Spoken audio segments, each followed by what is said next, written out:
মাংসগুলো কেটে নিলাম। মাংস মেরিনেশন হবে। কয়েকটা রসুন দিলাম।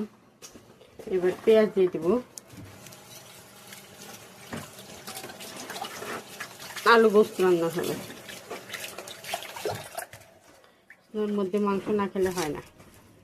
তারপরে এই যে এখানে জিরা, ধনিয়া, হলুদ, মরিচের গুঁড়া দিয়ে দিলাম। তো আদা রসুনের পেস্টটা কই দাও তো একটু ওকে।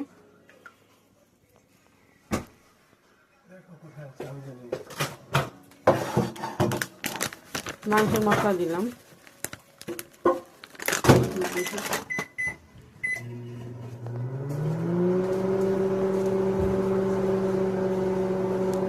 আদা রসুন পেস্ট খুঁজে পাচ্ছিলাম না, আর একটু দিতে হবে।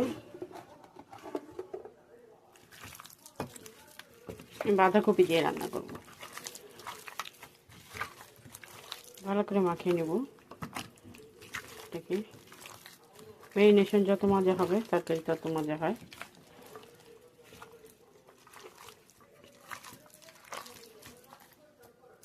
তারপর এখানে একটু তেল দিয়ে দেব, সয়াবিন অয়েল।